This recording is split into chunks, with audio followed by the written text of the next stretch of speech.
Bonjour à tous et bienvenue chez AutoJM. Aujourd'hui on se retrouve pour une vidéo interview et on va répondre aux questions de Camille concernant la pénurie de semi-conducteurs. Salut Camille. Bonjour Fina. Voilà, donc je vais faire de mon mieux pour répondre à tes questions. Alors, est-ce que dans un premier temps vous pourriez nous expliquer ce qu'est un semi-conducteur?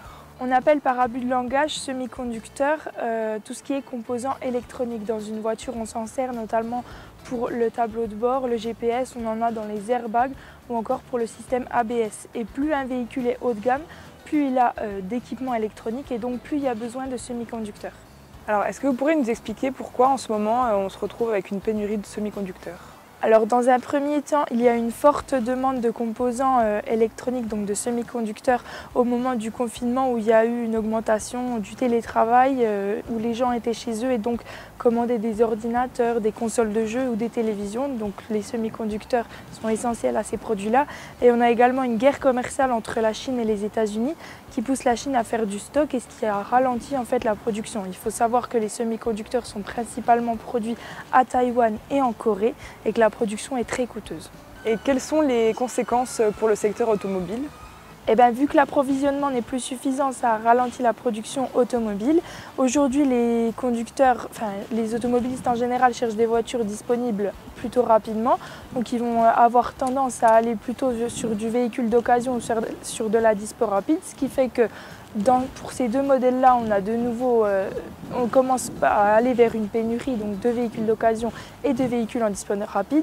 Après, c'est tous les professionnels qui sont touchés, ça il faut le savoir, aussi bien les producteurs, les revendeurs, les concessions que les mandataires. Et on estime à peu près à 1 million le nombre de véhicules qui n'ont pas été produits au premier trimestre, donc 2021, et ça serait 8 millions sur l'année complète en prévision. Quelles sont les solutions envisagées pour pallier à ce problème? Eh bien, à l'échelle nationale ou plutôt continentale, il va y avoir un plan d'investissement qui permettra de construire des usines ici pour pouvoir un petit peu être plus autonome au niveau de la construction justement de semi-conducteurs, de la production de semi-conducteurs. Mais le temps que tout ceci se mette en place, ça ne va pas forcément régler la crise actuelle. Côté automobile, comment gérez-vous cette crise? Eh bien, comme on peut, on essaye de rester le plus transparent possible concernant les délais de livraison. Il faut savoir que de toute façon, le délai de production d'un véhicule dépend de la finition, du modèle, des équipements, etc. Par exemple, on a Stellantis, le groupe Stellantis, qui a fait le choix de privilégier la production des modèles haut de gamme. Mais il faut savoir que sur un modèle, quand on rajoute par exemple une recharge à induction, eh bien, ça augmente encore le délai de production. Les concessions sont-elles privilégiées concernant les livraisons de véhicules? Absolument pas. Les délais sont exactement les mêmes, les retards sont exactement les mêmes et la livraison se fera dans le même temps pour les concessions et pour les mandataires. Et du coup, quel délai communiquez-vous actuellement à vos clients? Actuellement, il faut un minimum de 5 à 6 mois pour pouvoir livrer un client qui a fait une commande usine. Après, on a toujours un petit espoir de pouvoir livrer certains de nos clients un petit peu plus tôt que prévu et c'est déjà arrivé chez nous. Donc on va dire qu'on essaye de rester le plus positif possible.